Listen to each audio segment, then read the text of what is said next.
Assalamualaikum warahmatullahi wabarakatuh dan selamat berjumpa lagi bareng saya di channel Teknisi Digital. Di video kali ini saya mau nyervis sebuah TV yang katanya rusak. Karena ini kotor banget, jadi ayo langsung kita bersihin ya. Kita pindahin dulu. Kita harus cari tempat yang bersih. Cari tempat yang bersih. Cari tempat untuk ngebersihin ini. Jangan di bengkel. Berantakan nanti. Nah, oke, di sini aja. Habis itu kita bersihin. Gimana cara benerinnya dan apa rusaknya? Tonton terus video ini sampai habis. Jangan lupa untuk klik like, subscribe, dan bagikan video ini ke teman-teman kalian. Nah, untuk ngebersihinnya bebas pakai cara apa aja. Di cara ngebersihin kali ini saya menggunakan kuas seperti ini. Ini adalah kuas cat yang bisa kita beli di toko bangunan. Biasanya sih kalau di toko elektronik malah nggak ada. Karena di toko elektronik nggak menyediakan alat-alat cat. Ngebersihin TV itu ternyata butuh alat cat. Salah satunya adalah kuas seperti ini. Kita sapu pelan-pelan sampai debunya hilang. Karena kalau kotor itu nanti bakal mengganggu waktu kita lagi bongkar barangnya. Kita nggak mau bagian dalam dari TV ini bakal kotor kena debu. Dan tipe TV-nya adalah 2T C32 DC1i. Habis itu TV-nya kita pindahin ke tempat servis, kayaknya di meja komputer aku. Di sini biasanya sih aku nyervis segala barang elektronik, kecuali untuk TV yang lebih dari 42 in. Karena tempatnya nggak muat, harus bikin meja baru. Bahkan ini aja udah sempit. Langsung aja kita tes, kita colokin ke arus listrik 220 volt. Bismillahirrahmanirrahim. Kita lihat, standby, warna merah. Aduh, jedor. Ada kejedor. Kita hidupin ya.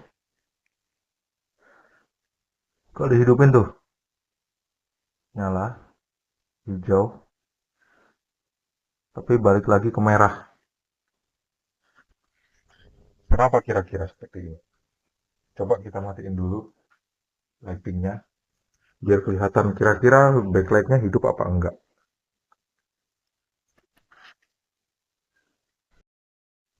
Saya cabut dulu ya.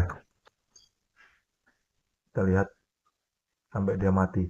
Tuh, udah mati. Sekarang kita colokin lagi. Standby, kita hidupin. Setelah ditunggu beberapa lama nggak hidup, ternyata remote-nya nggak connect sama TV-nya. Tapi akhirnya bisa. Bisa berubah warna sih, tapi ya TV-nya nggak hidup seperti ini kondisinya. Backlightnya nggak hidup sama sekali sih. Coba kita masuk service mode. Kira-kira TV ini gampang apa nggak untuk masuk service mode?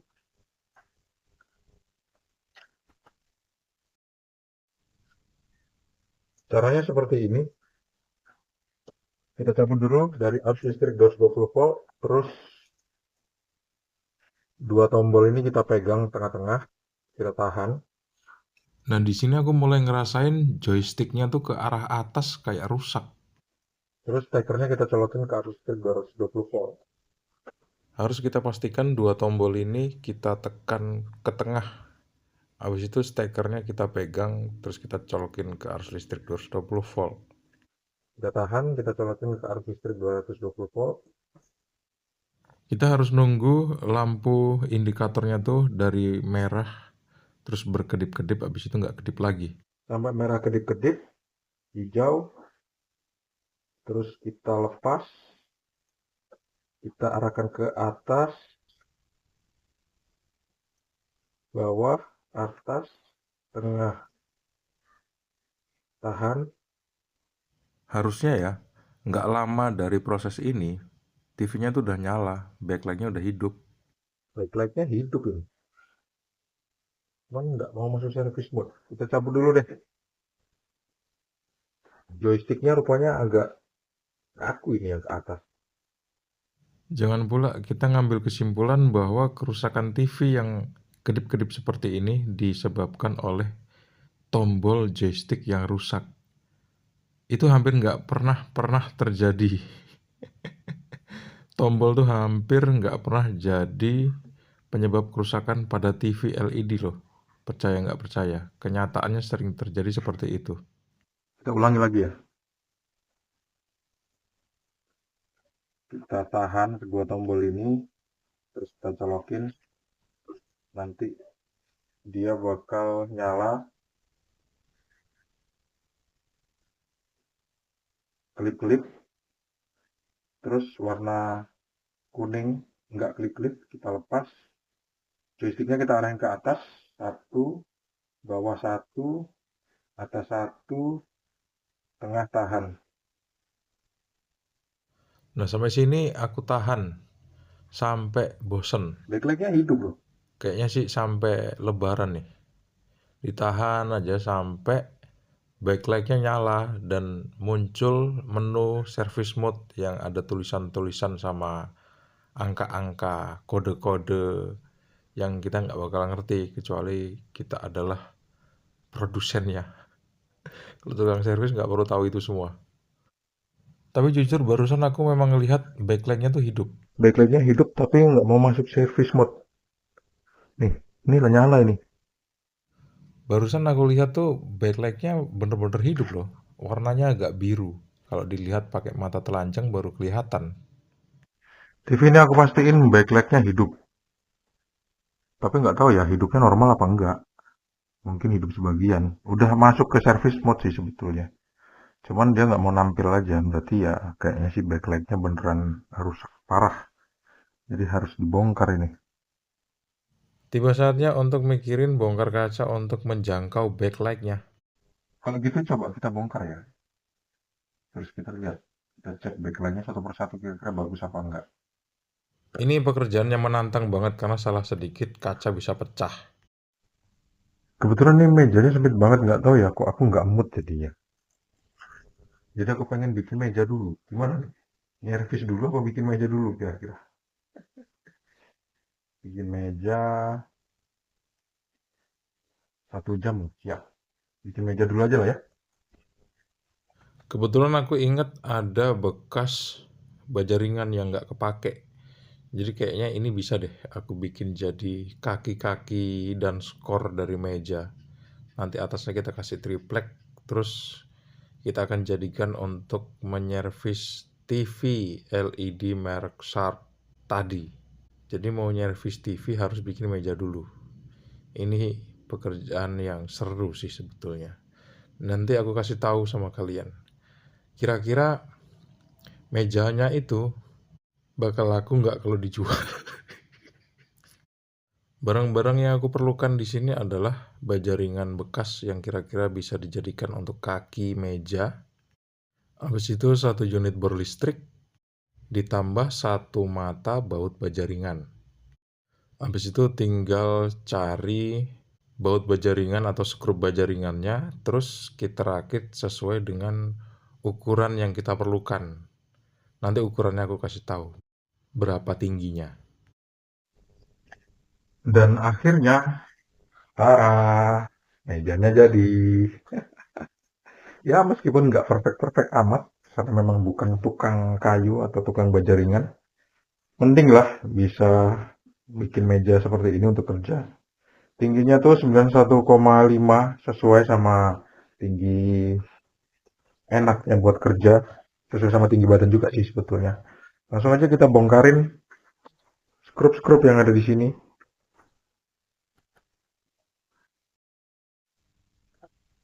Supaya kita bisa ngecek mesinnya seperti apa kondisinya. Biasanya yang bakal kita buka lebih dulu adalah kakinya. Kenapa kok kakinya dulu yang dibuka? Gak tahu ya, menurut pengalaman sih kalau kita buka bagian skrup selain kaki, itu kita bakal kerepotan gitu. Meskipun sebetulnya enaknya sih kakinya nggak dilepas karena dia masih masih bisa berdiri. Tapi ya masa nyervis TV berdiri nanti kacanya bisa retak ya nggak sih? Jadi yang nyervis itu harusnya tidur dan kaki itu sebetulnya kalau masih nancep, kita malah kerepotan sendiri. Ini aja kakinya aku taruh ngelebihin dari meja supaya nggak ganjel gitu. Kalau kakinya masih ada tuh ganjel. Dan biasanya kita harus tandain tuh mana kaki yang sebelah kanan, mana kaki yang sebelah kiri. Soalnya seringnya kalau udah ngelepas, habis itu kita pasang lagi kakinya, kebalik gitu. Yang kiri jadi kanan, yang kanan jadi kiri. Akhirnya apa ya? Nggak bisa dipasang. Yang bikin kurang lega itu ini loh. Ini joysticknya kalau ke arah atas dia macam rusak gitu tombolnya. Gak tahu ini bakal ngaruh apa enggak waktu masuk ke service mode tadi. Yang jelas kita lepasin dulu aja lah screw-nya. Ingat ya, ini sederhana tapi penting banget. Kalau misalnya kita pengen ngelepasin skrup-skrup dari barang elektronik, bagusnya obeng kita itu kita kasih magnet atau minimal obeng kita magnetnya tuh kuat banget. Kalau nggak ada magnetnya, biasanya kita bakal kerepotan karena skrup-skrup ini bakal lengket di tempatnya, nggak mau lepas. Biasanya masih ada skrup di bawah, betul kan? Ada dua. Dan juga kita harus perhatikan skrupnya harus seluruhnya terbuka. Karena kalau masih ada satu aja yang ketinggalan, itu bakal nggak bisa dilepas. Di kasus ini sih ada satu skrup yang nggak terlepas karena nggak kelihatan. Ternyata letaknya malah ada di tengah-tengah TV ini. Hal selanjutnya yang perlu diingat adalah kalau misalnya bongkarnya kira-kira susah, jangan pernah dipaksa. Ingat ya, jangan pernah dipaksa. Bongkar seperti ini aturan enak aja, tinggal dibuka, diangkat, selesai. Tapi kenyataannya kalau misalnya masih nyangkut, kita paksa, biasanya casing atau panel LED-nya tuh atau kaca itu bakal pecah. Nah, kalau pecah, kita bakal kerepotan karena bakal rugi jutaan rupiah ganti panel LED yang harusnya kita untung malah jadi nggak untung sama sekali. Alhamdulillah sekarang casingnya udah terlepas dengan sempurna. Tiba saatnya kita cek bagian dalam. Apa yang kira-kira bisa kita lihat? Wow, bersih banget mesinnya. Mesinnya bersih banget.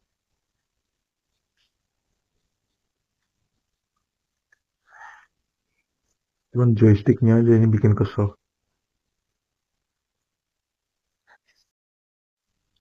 Joysticknya ini bisa dilepas seperti ini. Ternyata kalau dilepas, ditekan gini normal. Coba kita lepas aja dulu lah ya. Terus kita tes dia mau masuk ke service mode apa enggak.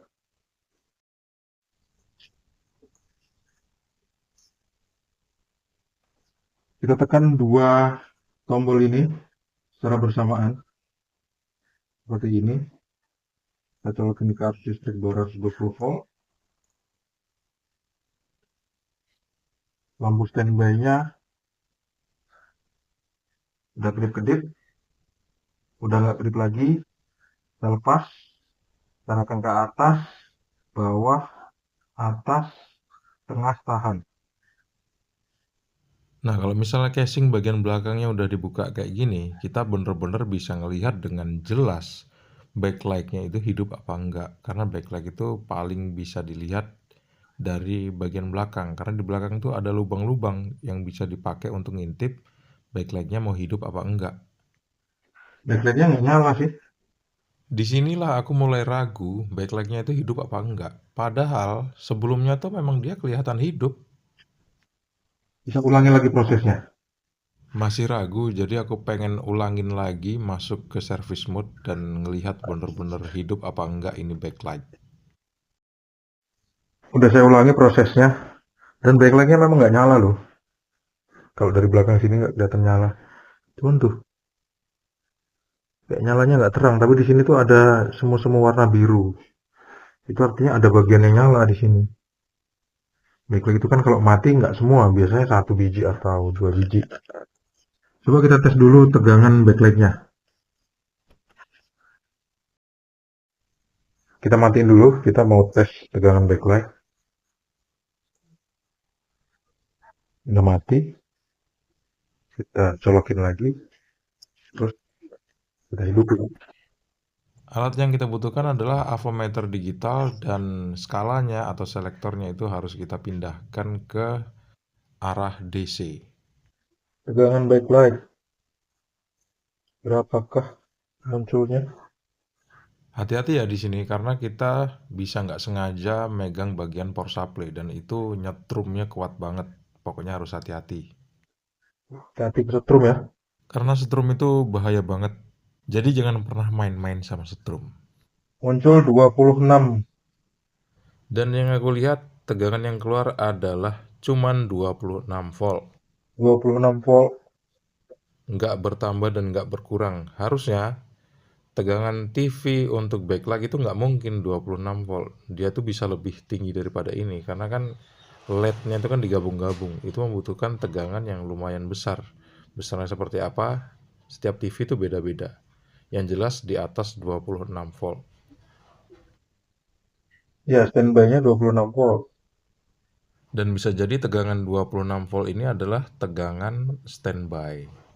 Sebelum TV-nya aktif. Kalau TV-nya aktif, tegangannya bakal naik mengikuti jumlah tegangan yang dibutuhkan oleh backlight. Coba saya cabut ya. Saya cabut dari arus listrik 220 volt. Tegangannya stay di 11 volt nih. Udah saya cabut. Sekarang saya colokin lagi.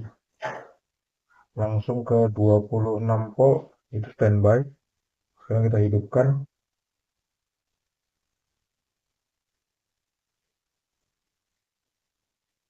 Tegangan backlight-nya nggak mau naik. Biasanya untuk TV-TV yang lain itu tegangannya naik terus dia turun lagi, naik turun lagi. Meskipun LED-nya udah berubah warna.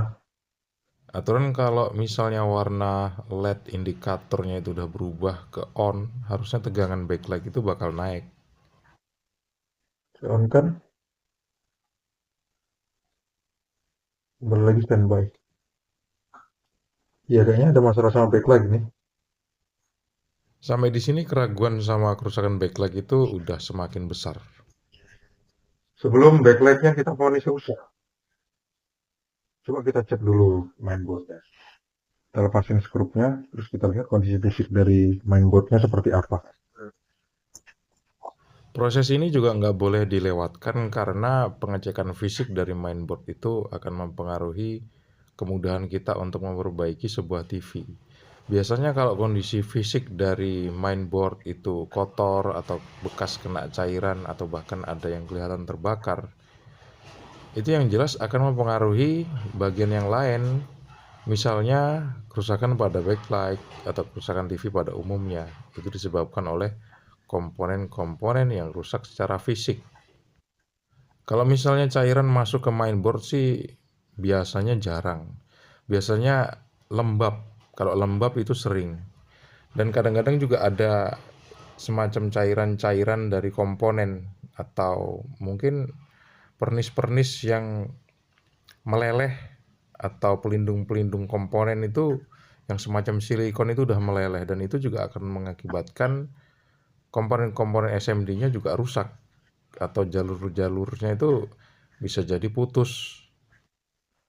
Susah dicabut ini. Macam ada skrup yang masih lengket. Alhamdulillahnya TV ini belum pernah dibongkar sama orang lain sebelumnya. Macam dilem. Jadi lem yang ada di sini itu belum lepas sama sekali. Sampai aku pikir masih ada skrup yang belum kebuka padahal seluruh skrupnya udah aku buka. Di bawah mainboard ini ada semacam bantalan gitu. Yang saya lepas kabel audio, yang ini kabel backlight. Jangan lupa kalau misalnya ada kabel yang kira-kira mengganggu boleh kita lepas sementara. Mesinnya masih bagus banget dari kondisi fisiknya. Kalau misalnya kita udah ngelihat kondisi fisiknya tuh masih bagus banget, masih bersih banget, nggak ada yang kelihatan rusak, kelihatan terbakar misalnya, kita balikin aja ke posisinya. Kita balikin lagi. Coba kita akses backlightnya. Dan mesin dengan kondisi fisik seperti itu nggak perlu kita otak-atik sama sekali. Udah jelas di situ 99% nggak ada yang rusak soalnya. Jadi bisa kita mulai untuk lebih fokus ke backlight dengan cara membalik TV-nya seperti ini pelan-pelan, pegang bagian yang bukan kaca Kacanya jangan dipegang ya, kalau bisa bagian-bagian samping, kalaupun kacanya harus kepegang, itu pegang dikit aja. Jangan sampai kuat, karena kaca ini gampang banget pecahnya. Semakin lama tuh semakin tipis. Ingat dulu tabung CRT gedenya kayak mana kan? Nah sekarang LED tipis banget. Kayaknya lama-lama bakal setipis tisu lah kayaknya. Tapi ya nggak mungkin sih. Masa kayak tisu? Mending hologram sekalian ya nggak? Setelah kita bisa buka casing bagian luar depannya, kita harus pakai alat yang tipis seperti ini, seperti mika kecil dan tipis banget, kayak sampul untuk makalah gitu tuh loh. Ini kita gunakan untuk menghilangkan rekatan dari kaca ini dengan double tip tipis yang ada di baliknya. Proses ini harus kita lakukan sampai kita bisa membalik panel LED-nya seperti ini untuk bisa mengakses backlight yang ada di bagian bawah, yang bagian putih ini, dan bagian-bagian yang lain yang ada di bawahnya. Tapi kebetulan hari itu semakin lama semakin sore, padahal ini mulainya pagi ya. Mau nggak mau kalau misal udah sore ya harus kita udahi dulu kerjanya, karena nggak kelihatan. Kalau misalnya pakai lampu yang terang pun kayaknya males deh, ini waktunya istirahat. Dan sekarang udah sore, kayaknya lanjut besok aja lah ya. Soalnya gelap gitu. Habis ini kan prosesnya bongkar kaca yang tipis banget, jadi bahaya. Kita harus butuh siang hari yang benar-benar terang. Alhamdulillah tadi udah bisa kebuka casing luarnya pelan-pelan dan aku nggak sempat ngerekamnya. Yang jelas masih bisa dibuka dan kacanya tuh bisa dibuka juga. Kita lanjut besok ya.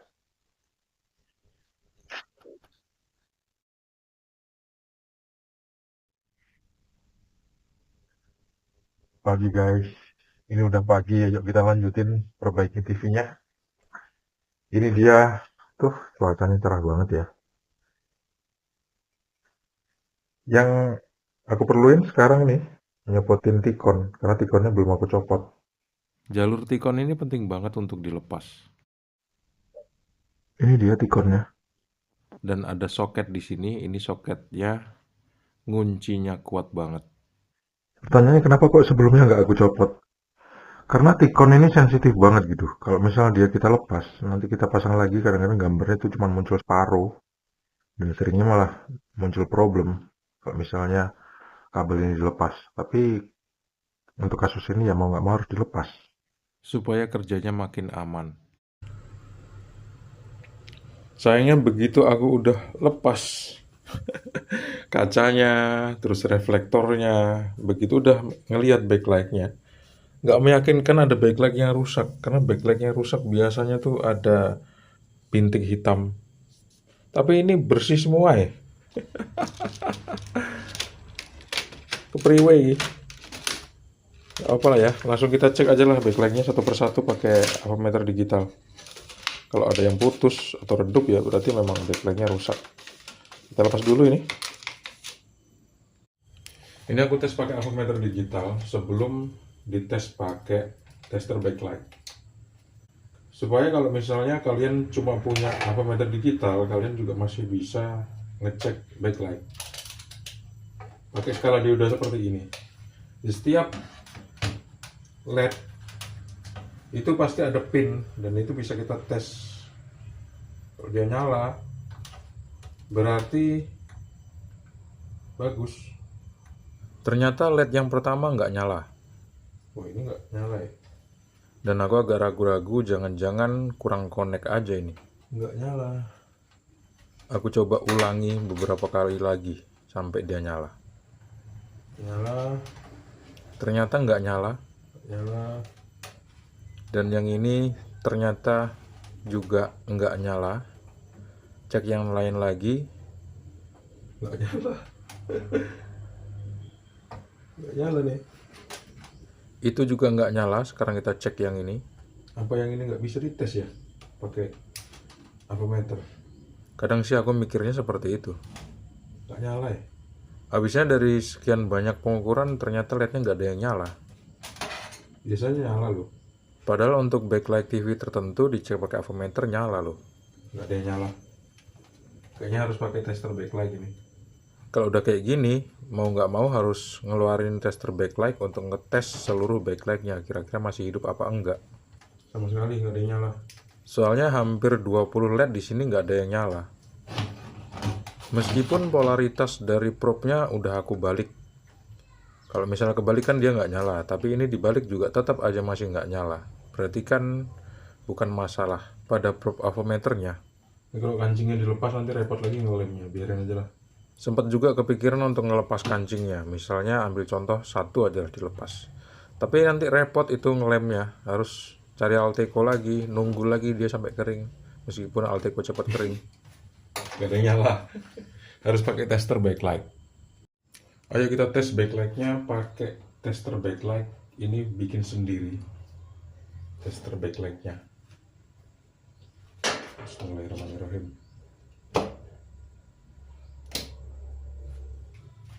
Kita lihat. Ternyata begitu udah aku tempelin, LED-nya masih nggak nyala nih. Aduh, apa nih kira-kira? Jangan-jangan tester backlight-nya yang malah rusak ini. Aku lupa, soalnya udah lama nggak dipakai tester backlight yang ini. Atau mungkin juga ujung kabel ini udah nggak bagus. Jangan-jangan tester backlight aku rusak ini. Wah, ini makin repot lagi kalau tester backlight-nya rusak. Mau nggak mau harus cari trafo atau beli tester backlight lagi nih. Wah, ternyata tester backlight-nya rusak. Tuh. Trafonya rusak kayaknya. Sekarang tester backlight-nya udah bisa. Tadi nggak tahu nggak bisa kenapa. Kayaknya karena nggak nyambung konektor-konektornya. Jadi begitu konektornya aku betulin udah nyambung lagi sekarang. Sekarang kita tes. Dan pakai tester backlight itu hati-hati ya, karena arusnya adalah arus DC bertegangan tinggi. Kalau kesetrum ya lumayan sakit di badan. Hidupin ya. Belum dihidupin rupanya. Kita tes satu strip backlight yang bagian bawah, kira-kira hidup apa enggak. Ternyata yang bagian bawah ini nggak hidup. Bentar ya. Coba kita tes dulu ini. Tester backlight-nya sekarang kan udah hidup. Kita tes. Ada arus masuk nggak? Arus AC ke sini. Nggak ada loh. Apa ini? Oh, dimatiin. Sekarang kita hidupin. Tuh, ada arus masuk 12 volt. Outputnya tuh 195. Ada kok. Aturan kalau ini kita tempelin ya ke sini, ke konektornya, backlightnya tuh bakal nyala kalau misalnya dia masih bagus. Tapi yang ini nyatanya nggak bisa nyala sama sekali. Jadi agak nambah bingung. TV-nya rusak, ternyata alat tesnya juga rusak. Tapi ini sama sekali nggak nyala ya. Jelas. Atau alat tesnya setengah rusak. Karena sekarang sebetulnya alat tesnya udah bagus. Cuman mungkin backlightnya emang bener-bener mati. Jelas. Satu strip backlight di bawah ini nggak ada yang berkedip sama sekali. Kita tes di sini ya. Kita coba cari pin di mana ujung dari kabel tester ini bisa menjangkau pin itu supaya gampang. Sama sekali nggak nyala. Coba kita ukur ini, ada tegangan nggak outputnya. Ada tuh. Gede lagi. Tegangan DC. Ini kita cabut dulu, kita tes yang satu ini. Kalau gitu kita tinggalin backlight yang bawah, kita beralih ke backlight yang atas. Hidup apa enggak ya? Kalau misalnya backlight yang atas ini ada yang hidup, berarti backlight yang bawah itu beneran satu strip mati semua, nggak ada yang hidup sama sekali. Tuh hidup ya. Hidup 4. Dan ternyata bener, backlight yang atas ini masih ada yang hidup. Yang ini mati. Sedangkan yang ini semuanya mati. Mati protes kabeh. Tuh, fix, backlight rusak. Tuh, hidup 4 ya. Pantesan kemarin waktu aku hidupin dia ada semu-semu warna biru. Ternyata memang backlightnya. Warnanya agak biru. Ini ya, 4 hidup. Yang ini mati, sedangkan yang ini semuanya mati. Beres deh. Kalau gitu, udah ketahuan yang rusak bagian mana. Yang rusak adalah backlightnya. Jadi backlightnya harus diganti semua ini. Satu set. Jadi karena backlightnya harus dicari yang sama persis supaya dia awet. Kalau gitu aku udahi dulu video ini sampai di sini. Sampai jumpa saat backlightnya udah sampai dan kita pasang, kita lihat hasilnya seperti apa. Terima kasih sudah menonton video ini sampai habis. Jangan lupa untuk klik like, subscribe, dan bagikan video ini ke teman-teman kalian. Sampai jumpa. Assalamualaikum warahmatullahi wabarakatuh. See you and bye-bye.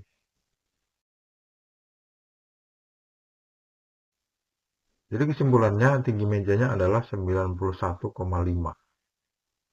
dan backlightnya TV Sharp ini rusak.